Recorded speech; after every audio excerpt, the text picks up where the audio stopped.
जय माता दी। आइए आज हम केस के बारे में जानते हैं, जिनको हम हिंदी में कारक बोलते हैं। Kinds of case. केस के प्रकार। केस के मुख्यतः तीन भेद होते हैं, अर्थात कारक या विभक्ति इंग्लिश ग्रामर में तीन प्रकार की होती हैं।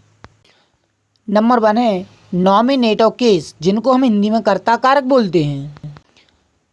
नंबर दूसरा है ऑब्जेक्टिव केस, कर्म कारक।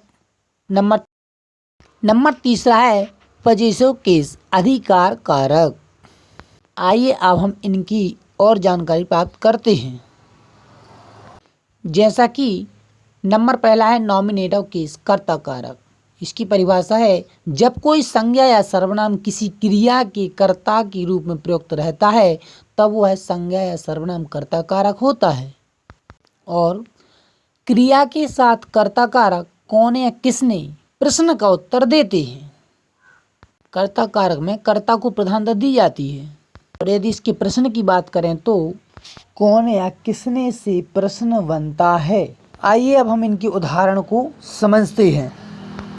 जैसे कि एग्जाम्पल में है ही रीड्स इन क्लास 5, वह कक्षा 5 में पढ़ता है।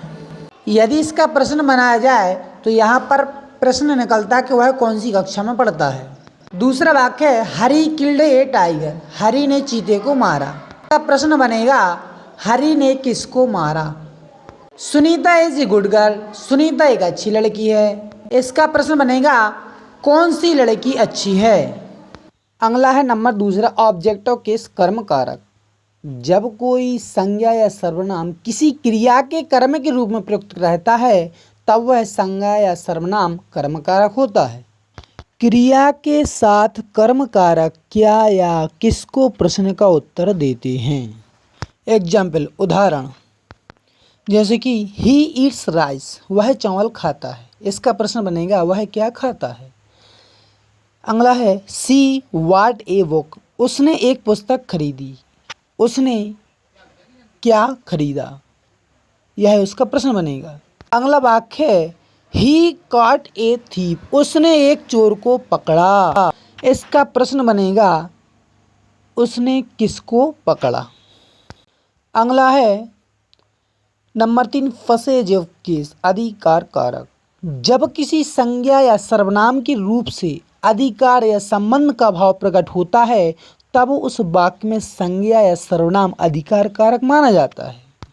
संज्ञा से पहले हुज अर्थात किसका, हुज लगाने से अधिकार कारक ज्ञात होता है। जैसे कि उदाहरण देखते हैं।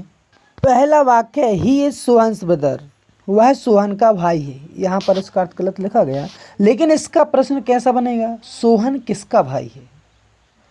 अब दूसरा वाक्य सी इज माई सिस्टर, वह मेरी बहन है। इसका वाक्य क्या बनेगा, यह वह किसकी बहन है। तो आज के लिए आज आपकी केस इंग्लिश में संपूर्ण हुए।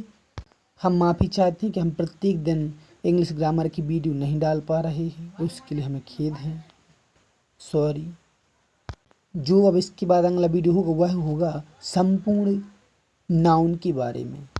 यह भी नाउन का प्रकार था, लेकिन जो हम आगे वीडियो डालेंगे वह संपूर्ण संज्ञा नाउन के बारे में वीडियो होगा। जो हम संज्ञा के बारे में जो हम संज्ञा की पार्ट्स करवा चुके हैं उनको हम उन्हीं में जानकारी दे देंगे, लेकिन संपूर्ण पार्ट्स नहीं करेंगे, लेकिन उनमें क्रमानुसार जानकारी दे देंगे कि कौन सा पार्ट किस नंबर पर आता है संज्ञा का। धन्यवाद। जय माता की। वीडियो को लाइक करें, चैनल को सब्सक्राइब करें, शेयर करें। जय माता दी।